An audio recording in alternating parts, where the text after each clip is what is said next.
Students, this is Mr. Pejatitis. So, students, today we will discuss again the poem Amanda. Already yesterday we have discussed the summary part of the poem, and today we will discuss the details analysis of the poem.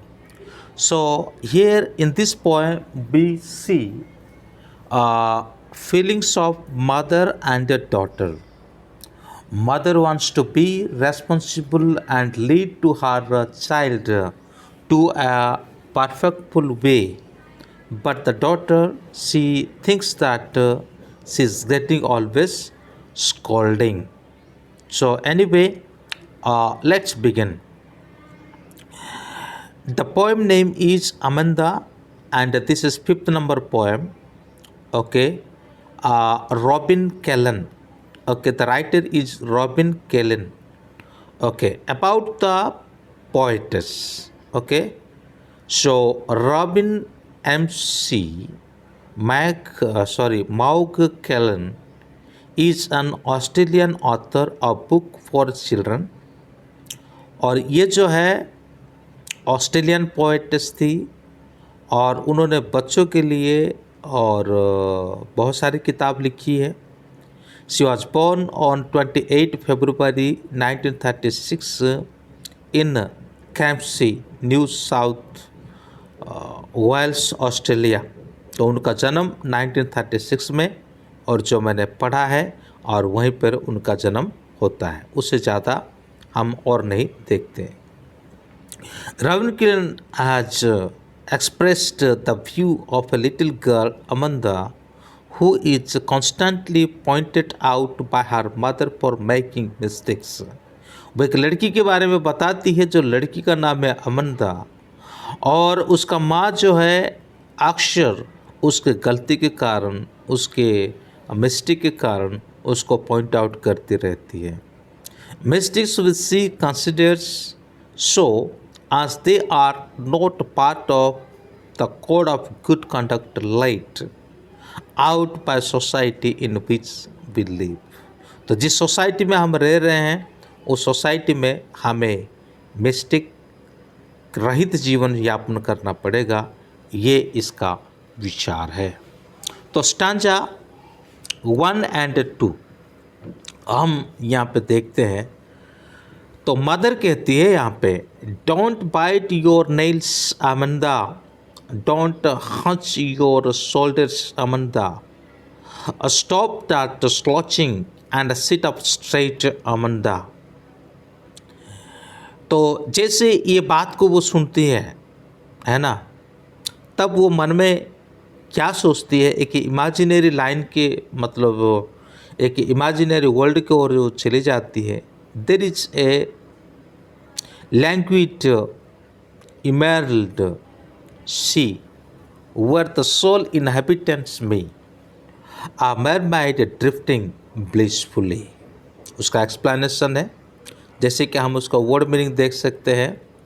हंस का मतलब band होगा, slouching का मतलब sitting in a lazy way, languid का मतलब relaxed, emerald here green colour, inhabitant का मतलब resident, drifting carry slowly by the water मतलब धीरे धीरे पानी में आगे बढ़ना है, ब्लिसफुल का मतलब हैप्पीली. तो जैसे हम इसको एक्सप्लेन करेंगे तो हम समझ में आ जाएगा. यहाँ पे पोइट डिस्क्राइब करती है Amanda, a little girl as she pointed out by her mother for her mistake and how she imagines her life to be. Mother के डांट हमेशा सुनती है एक लड़की जिसका नाम है अमंदा, और वो कुछ अपने जीवन के बारे में कुछ इमेजिन करती है, कुछ परिकल्पना करती है. The poet says that the mother is pointing out Amanda for biting nails, a bad habit. नाखून को काटना, चबाना ये एक गलत आदत है, और मदर ये कहती है ये स्वाभाविक है. Next she ask her to sit straight without bending her shoulders. फिर उसके बाद उसको वो कहती है कि तुम झुके हुए मत बैठो, सीधा बैठो. Amanda, who seems to be in the habit of bending her shoulders and sitting lazily, is being pointed out to sit in an upright posture. उससे आलसी होकर के नहीं बल्कि बिल्कुल सीधी तरह से बैठने के लिए, चंचल होकर के बैठने के लिए मदर कहती है. At this point of time, when she is being scolded by her mother, she imagines herself to be in a deep green sea. She says that she wants to be the only resident of this beautiful green sea. जैसे mother का डांट सुनती है और सुनने के बाद वो एक कल्पना के दुनिया में चली जाती है, एक समुद्र के अंदर चली जाती है और वो सोचती है कि वो अकेली उस ग्रीन सी में वो रहती, वहाँ जो सुंदर सी है वहाँ पर और कोई नहीं होता, वो अकेली वहाँ पर रहती. She imagines herself like a mermaid who is alone there and leads her life in a very relaxing way. She says that she wants to be carried away by the current of water and feel the peaceful leisure. As mermaid lives in solitary life, Amanda seeks the same solitude for herself, away from her mother's constant nagging. The brackets as used to highlight fact didn't say it really, but I had only thought of it all. तो यहाँ पे मन में सोचती है कि वो समुद्र की ओर चली जाए, वहाँ पे एक जलपरी होकर के रह जाए, वो बहुत सुंदर जगह है, वहाँ उसको टोकने वाला डांटने वाला कोई नहीं होगा, मन में ऐसा सोचती है. तो यहाँ का लिटरेरी डिवाइस जो है रिपीटेशन के रूप में repeated use of words और lines Amanda Amanda, don't bite, don't hunch, ये सारे शब्द को रिपीट किया गया है. राइम स्कीम के रूप में A P A C, Amanda Amanda, straight Amanda, see me blissfully.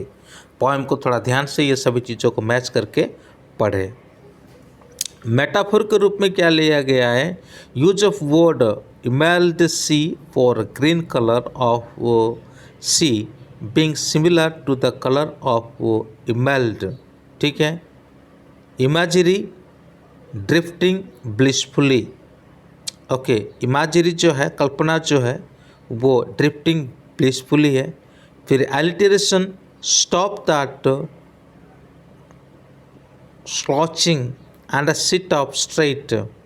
S sound is being repeated as the start of closely placed word. तो S sound जो है ये शुरू होता है यहाँ पे, जिसको एलिटरेशन कहा जाता है. एल्यूशन, एल्यूशन क्या चीज़ है, यहाँ पे मेरमेड को एल्यूशन के रूप में लिया है. Is a well known imaginary creature. Okay, mermaid जो है एक काल्पनिक क्रिएचर है, उसको एल्यूशन के ऊपर लिया गया है. आप स्टांजा नंबर 3 और 4 में देख सकते हैं. Did you finish your homework Amanda, did you tidy your room Amanda, I thought I told you to clean your shoes Amanda. जैसे मदर उसको ऐसे कहती है, तब वो फिर और एक परिकल्पना की ओर चली जाती है. I am N orphan roaming the street, I pattern soft dust with my hushed bare feet. The silence is golden, the freedom is sweet. तो यहाँ पर ऑर्फन का मतलब होता है जो अनाथ है, जिसके कोई माता पिता होते नहीं हैं. और हाउस्ड का मतलब है क्वाइट एंड स्टिल प्लेस, जो एकाकी स्थान होता है, स्थिर, जहाँ कोई भी शोर शराबा नहीं होता है, डांट फटकार नहीं होता है, ऐसी जगह है. तो हम यहाँ पे देखते हैं कि मदर जो है एन्क्वायरी करती है कि अमंदा जो है अपना होमवर्क किया है कि नहीं है. उसके बाद उसको पूछती भी है कि तुमने अपने रूम को साफ़ किया है कि नहीं है. और फिर उसके बाद उसको ये भी पूछती है कि तुमने अपने शूज़ को क्लीन किया है कि नहीं है. तो मदर इसको क्वेश्चन पूछती है. ये बहुत ज़रूरी चीज़ें हैं. और एक टीन एज के जो चाइल्ड होते हैं उसको ये सभी चीज़ें करना बहुत ज़रूरी है. लेकिन ये सारी बातें सुनने के बाद ये क्या करती है, एक फिर से एक इमेजिनरी वाली वर्ल्ड में चली जाती है। इमेजिन करने लगती है कि काश वो एक ऑर्फन होती, एक अनाथ होती, तो स्ट्रीट में क्या कर सकती थी, बिल्कुल इंडिपेंडेंस के साथ वो जैसा चाहती है, वो जो चाहती है उसी के आधार पर वो क्या करती थी, घूम सकती थी। यहाँ पे पेरेंटल इंटरफेस जो है ना, इंटरफेरेंस जो है वो उसकी ओर नहीं होता। वो बड़ी फ्री के साथ इधर उधर घूम सकती है। जो डस्ट वगैरह होता है, भले मतलब उसको वो डस्टी होती, लेकिन फिर भी वो कहती कि design on the sub dust with there uncovered feet they quietly, वो डस्ट जो है वो अनकवर फीट को कवर करते। वो उसकी माँ को डांट को यहाँ पे अपोज करती है और अपने आप को सोचने लगती है कि वो एक अनाथ होती तो कैसे होती। तो लास्ट के कुछ खंड में पढ़ देता हूँ। Her mother wants her to keep everything neat and clean but Amanda wants to play in dust with her bare feet.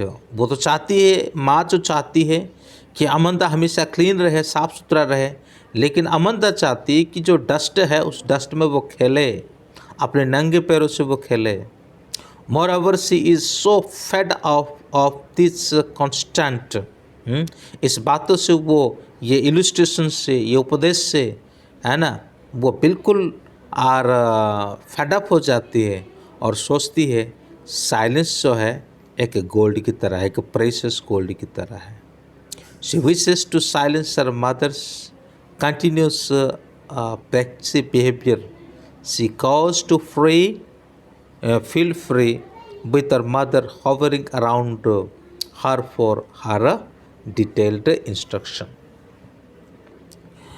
Literary device से रिपीटेशन, यहाँ पे रिपीटेड यूज जो है ये more lines use the word अमंदा, did you finish, did you tidy, ये सब चीज़ को इस्तेमाल किया गया है।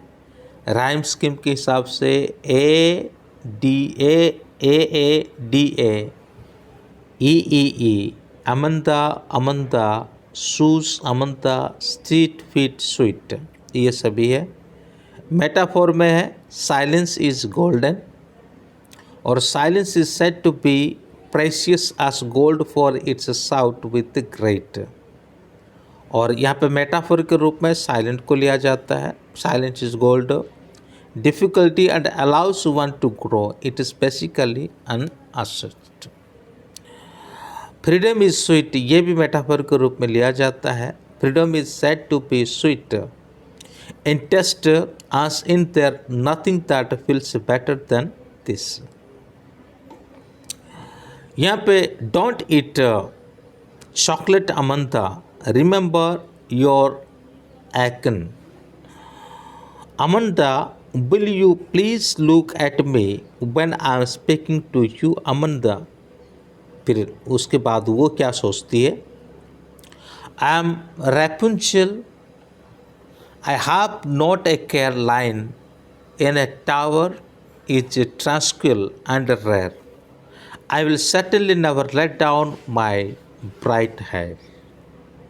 तो ये देखिए, जैसे उसका मदर कहती है कि चॉकलेट ज़्यादा नहीं खाना, तभी वो मन में सोचती है कि काश मैं क्या करती, एक रेपुंजल टावर में जाती और वहीं रहती, मेरा बाल वहाँ पे बढ़ता और मैं उसे खींचती भी नहीं, मतलब इतने आनंद से रहती, वहाँ मुझे कोई कहने के लिए भी नहीं होता। एक्ने का मतलब है यहाँ पे पिंपल्स होता है जो मुंह में अक्सर होता है। Rapunzel, a girl in the fairy tale by brethren Grimm, एक फेरी टेल में एक लड़की होती है जिसका नाम है रेपुंजल होता है ना। ट्रांसक्विल, काम एंड क्वाइट, यानी चुप रहना। Amanda's mother now this allows her to eat chocolate. Mother अब मना कर देती चॉकलेट खाने के लिए। ओके, वो अभी अमंदा का जो फेस में ज़्यादा चॉकलेट खाने के कारण जो पिंपल्स होता है उसको याद दिलवाती है, और उसके साथ साथ वो उसे कहती है कि वो जो कह रही है उसे ही कह रही है, उसको उसकी ओर देखना है, यानी अमंदा को अपनी माँ की ओर देखना है।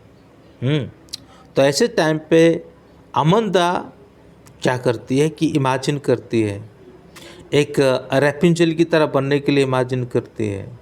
उसके एक फेरी टेल से was captured in a tower by which, जो कि टावर में है ना, जो टावर में रहती थी, the witch used to climb the tower with the help of long hair Rapunzel that were let down by her through the window. तो ये एक कहानी है, रैपुंजेल जो है वो एक लॉन्ग हेयर वाली एक लड़की है जिसको एक मंत्र करने वाला विंडो से निकालने के लिए चाहता है। So now Amanda wants to be Rapunzel because she feels that life in the tower will be peaceful and unusual. तो कि रैपुंजेल बनने के लिए वो चाहती है क्योंकि टावर में वो बिल्कुल पीसफुली और अकेली रहेगी। She thinks she will be free and live in a peaceful environment in the tower. She also confirmed to herself that she will never let her hair down to anyone so that nobody could come to her in the window. तो अपनी जो hair को वो कभी window से क्या नहीं करेगी, नीचे नहीं डालेगी, ताकि उसे पकड़ करके कोई ऊपर आ सके। लिटरेरी डिवाइस यहाँ पे हम देखते हैं, जैसे कि स्टैंजा 5 और 6 में एल्यूशन में use of famous fairy tale character Rapunzel जो है, राइम स्कीम में AAFA GGG, Amanda Amanda, you Amanda, care, rare, hair, repetition, use of the word Amanda को यहाँ पे बार बार रिपीट किया गया है। स्टैंजा नंबर 7 में अब यहाँ पे यही कहा जाता है कि stop that sulking at once Amanda, you are always so moody Amanda, anyone would think that I nagged at you Amanda. Sulking का मतलब होता है be in a bad mood, moody, unstable, और नेक्ड हरास्ट। ठीक है, अब यहाँ पे अमंदा को फिर कहा जाता है, मदर उसको कहती है तुम्हारा जो बैड मूड है उसको सुधारो। More over she blames her having such A unstable mood, उसका जो अनस्टेबल मूड को सही करने के लिए कहती है। She also scold her by saying that her behaviour will one day make people think that Amanda was constantly being harassed by her mother. उसके व्यवहार जो है एक दिन ये साबित करके रखेगा, लोग ये सोचने लग जाएंगे कि माँ उसको ज़रूर परेशान करती है, हरास करती है। It puts forth such a topical characteristics of Amanda's mother, which actually is common to all mothers. Reality में यहाँ पे मदर का जो कैरेक्टर है ये सभी मदर के साथ ऐसा ही होता है। सभी मदर अपने बच्चों को अच्छा करने के लिए चाहते हैं, लेकिन बच्चे सोचते हैं कि उनके साथ गलत हो रहा है, उनको हमेशा डांट फटकार करके रखा जाता है। लिटरेरी डिवाइस में स्टैंजा नंबर 7 में alliteration, stop that sulking, as sound is repeated at the start of a closely placed word. Repetition use of word अमंदा, यहाँ पे रिपीटेशन वर्ड में अमंदा को दिया गया है। अगर राइम स्कीम को देखें AAHA, जैसे अमंदा अमंदा, यू अमंदा, तो ये सारा क्वेश्चन आंसर है।